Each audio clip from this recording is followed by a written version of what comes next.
बच्चों नमस्कार। बच्चों हम लोग देख रहे हैं कक्षा 9 में विज्ञान में महत्वपूर्ण प्रश्नों की विशेष श्रृंखला और इसके अंतर्गत हम देख रहे हैं बच्चों अति महत्वपूर्ण प्रश्न और उसके सटीक उत्तरों को।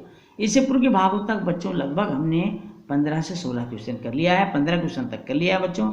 आज हम पढ़ेंगे उनके आगे के प्रश्नों को। तो चलिए देखते हैं आज की वीडियो का पहला प्रश्न है। प्रश्न है बच्चों, आधार बदल जाने पर वर्गीकरण का स्वरूप भी बदल जाता है। इस कथन से आप सहमत है अथवा नहीं, कारण सहित लिखिए। इसका अथवा प्रश्न है, बिल्ली, चूहा, चमगादड़ में समान लक्षण कौन कौन से हैं, इसको लिखना है और कम से कम कोई 10 लक्षण आपको लिखना है। तो चलिए पहले प्रश्न में चलते हैं बच्चों। आधार बदल जाने पर वर्गीकरण का स्वरूप भी बदल जाता है। इस कथन से आप क्या सहमत हैं अथवा नहीं, अपने उत्तर का कारण भी आपको बताना है। तो इसका उत्तर होना चाहिए आधार बदल जाने पर वर्गीकरण का स्वरूप भी बदल जाता है। इसको याद रखिएगा। क्यों? क्योंकि वर्गीकरण का स्वरूप पूर्णतः आधार पर ही निर्भर करता है। वैज्ञानिकों ने जीवों को उनमें पाई जाने वाली समानताओं तथा विभिन्नताओं के आधार पर वर्गीकृत किया है। समानताओं और विभिन्नताओं के आधार पर ही वर्गीकृत किया है। वर्गीकरण जीवों की समानता तथा विविधता को स्पष्ट करता है। वर्गीकरण जीवों की समानता और विविधता को स्पष्ट करता है। अरस्तु ने जीवों को उनके आवास के आधार पर वर्गीकृत किया था। किसने बच्चों? अरस्तु ने। 1686 में जॉन रे ने पौधों के वर्गीकरण में उनके बाह्य लक्षणों को आधार माना। कैरोलस लिनियस ने पौधों का वर्गीकरण उनके कुछ विशिष्ट गुणों जैसे फूलों में नर तथा मादा अंगों की मौजूदगी एवं संख्या के आधार पर एक सरल वर्गीकरण किया। 1969 में R.H. विटेकर ने, ध्यान समझिएगा, R.H. विटेकर ने सफलतम वर्गीकरण किया। अर्थात हम कर सकते हैं बच्चों कि आधार बदल जाने से वर्गीकरण का स्वरूप भी बदल जाता है। ये तो था बच्चों इस प्रश्न का सही उत्तर। चलिए देखते हैं इसके अथवा का उत्तर। अथवा में जो प्रश्न था एक बार और मैं पढ़ के सुना देता हूँ। बिल्ली, चूहा, चमगादड़ में समान लक्षण कौन कौन से है, कोई 10 लक्षण को आपको लिखना है। चलिए देखते हैं। पहला लक्षण, इनमें रीढ़ की हड्डी उपस्थित होती है। इनकी त्वचा पर बाल पाए जाते हैं। दूसरा लक्षण हो गया।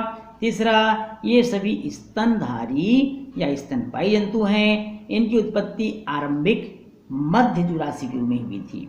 ये समतापीय अर्थात शरीर का ताप स्थिर रहता है।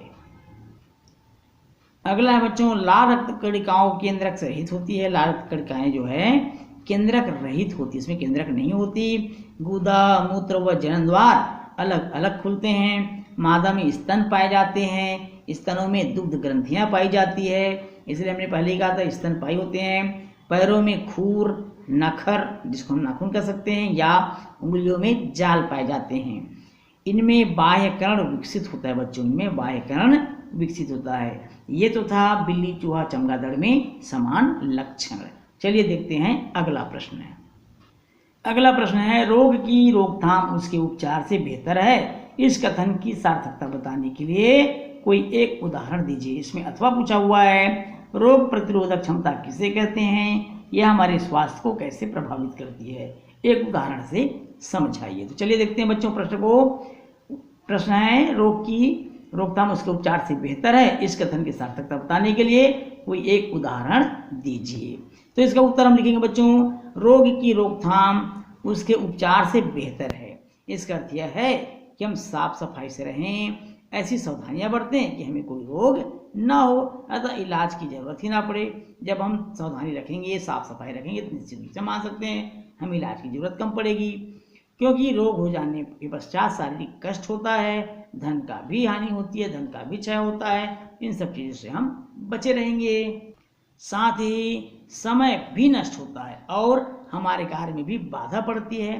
प्रत्येक रोग शरीर को कुछ न कुछ स्थायी नुकसान पहुंचा सकता है, भले ही वह बाद में उपचार के बाद ठीक हो जाए। साथ ही समय पर सही उपचार न मिल पाने से रोग घातक भी हो जाता है और घातक के साथ साथ जानलेवा भी साबित हो सकता है।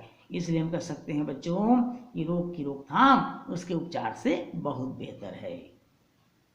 आइए इसे एक उदाहरण से जानें। उदाहरण, पोलियो हो जाने से हड्डियां टेढ़ी मेढ़ी हो जाती है। पोलियो हो जाने से हड्डियां कैसे हो जाती है बच्चों? टेढ़ी मेढ़ी या विकृत हो जाते हैं, कह सकते हैं, जो शरीर को स्थायी रूप से विकलांग भी कर सकता है, जिसे पुनः ठीक कर पाना संभव नहीं है। अतः बेहतर है कि बच्चों को हम पोलियो ड्रॉप समय समय पर पिलाकर उसकी रक्षा करें या की जाए। स्पष्ट है बच्चों इस उदाहरण से कि रोग की रोकथाम उसके उपचार से बेहतर है। उसके उपचार से क्या है बच्चों? बेहतर है। इसका अथवा में दिया हुआ था रोग प्रतिरोधक क्षमता किसे कहते हैं, यह हमारे स्वास्थ्य को कैसे प्रभावित करती है, एक उदाहरण से समझाइए। तो चलिए देखते हैं भाई रोग प्रतिरोधक क्षमता क्या है। रोगों से मुकाबला करने की क्षमता को, रोगों से मुकाबला करने की क्षमता को रोग प्रतिरोधक क्षमता कहते हैं। यह भिन्न भिन्न व्यक्तियों में भिन्न भिन्न हो सकती है, किसी में ज्यादा और किसी में कम। रोग प्रतिरोधक क्षमता का अधिक होना स्वास्थ्य पर अनुकूल प्रभाव डालता है और जबकि कम होना बिल्कुल भी अनुकूल नहीं जबकि प्रतिकूल प्रभाव डालता है। इसे हम एक उदाहरण से समझते हैं। किसी जगह कोई बच्चे को दस्त लग रही है, इसकी वजह दूषित जल में मौजूद विषाणु हो सकते हैं, किंतु अन्य अनेक बालकों ने भी वही दूषित जल पिया है, फिर एक बच्चे को ही दस्त क्यों लग रही है जबकि दूसरे को नहीं। यह भी सोचने वाली बात है कि जल तो सभी ने एक साथ पिया था, लेकिन दस्त एक ही को हो रही है और बाकी क्यों नहीं। तो इसका मतलब यह भी हो सकता है कि निश्चित रूप से बीमार बच्चे की रोग प्रतिरोधक क्षमता कम हो, संभवतः बालक को पर्याप्त पौष्टिक भोजन न मिलता हो या उसको उपलब्ध न हो पाता हो, जिससे उसके शरीर में पोषक तत्वों की कमी हो गई हो। इस कारण से बच्चा जल्दी बीमार पड़ जा रहा हो और उसको दस्त हो गई हो। आइए देखते हैं बच्चों अगला प्रश्न। प्रश्न है पुनः चक्रण को परिभाषित करें, उससे होने वाले लाभों को समझाइए। इसका अथवा दिया हुआ है कुछ ऐसे प्रयासों के बारे में बताइए जिससे कि हम रोगग्रस्त ना हो। कम से कम 5 प्रयासों को लिखिए। तो चलिए देखते हैं प्रश्न का उत्तर। प्रश्न है पुनः चक्रण को परिभाषित करें और इससे होने वाले लाभों को समझाएं। तो इसका उत्तर होगा पुनः चक्रण वह प्रक्रिया है जिसमें कचरे से वे सामग्रियां अलग कर ली जाती है जो उपयोग में लाई जा सकती है, जिसको हम पुनः उपयोग कर सकते हैं, एवं जो सामग्री सीधे पुनः उपयोग में नहीं ला जा सकती उसे हम कारखानों द्वारा पुनः उपयोगी बना सकते हैं, उपयोग में ला सकते हैं। इसको हम उदाहरण से समझते हैं। जैसे रसोई घर में निकलने वाले फलों और सब्जियों के छिलके जानवरों को खिलाने के काम आ सकते हैं, अतः उन्हें कचरे से पृथक कर लेना चाहिए, फेंकना नहीं चाहिए, जानवरों को खिला देना चाहिए। साथ ही खराब कागज से हम पुनः अच्छा कागज, खराब प्लास्टिक से प्लास्टिक की वस्तुएं कारखानों द्वारा हम निर्मित कर सकते हैं, बना सकते हैं, अतः इन्हें भी कचरे से पृथक कर कारखानों को भेजा जाना चाहिए, भेजा जा सकता है। आजकल अनेक पुनः चक्रित वस्तुएं बाजार में उपलब्ध है जो अच्छी व उपयोगी है। आजकल घर घर बच्चों को कचरा उठाने के लिए गाड़ियां आती है जिससे हम गीले और सूखे कचरे को अलग करते हैं, जिससे हम उन कचरे को और कुछ दूसरे उपयोग में ला सकें। पुनः चक्रण से हमें क्या लाभ होता है हम ये भी देख लेते हैं। पहला लाभ होगा पुनः चक्रण से कि पर्यावरण को सुरक्षित रखने में मदद मिलेगी, जबकि दूसरा लाभ क्या होगा, कच्ची सामग्री की जरूरत कम पड़ेगी। तीसरा लाभ होगा बच्चों पेड़ों की जो कटाई है उसकी जरूरत भी हमको कम पड़ेगी। चौथा लाभ है अच्छी व उपयोगी नई वस्तुएं कम खर्च में बनाना संभव है।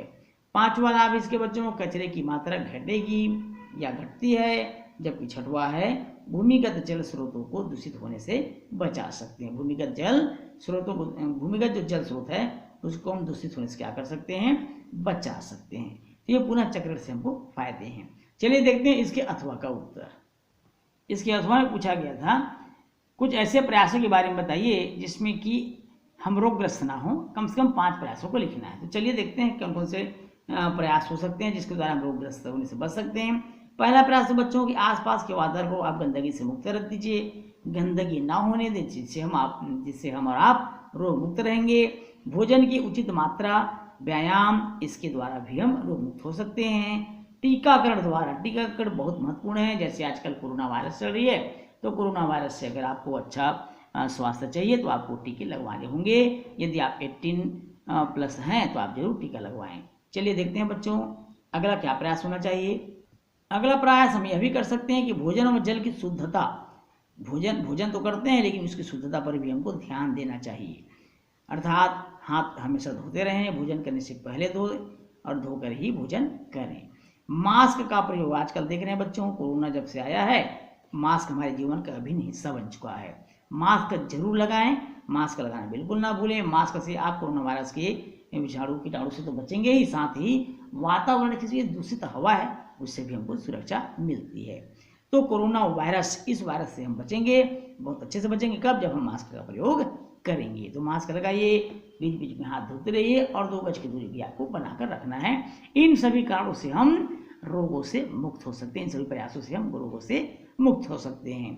तो बच्चों आज क्लास में फिलहाल इतना ही। वीडियो अच्छा लगा हो तो वीडियो को लाइक और शेयर जरूर करिएगा। यदि आप चैनल में नए हैं तो चैनल को सब्सक्राइब करना बिल्कुल नहीं भूलिएगा। बच्चों आपसे फिर मिलेंगे अगले भाग में कुछ नए प्रश्नों के साथ। तब तक के लिए नमस्कार।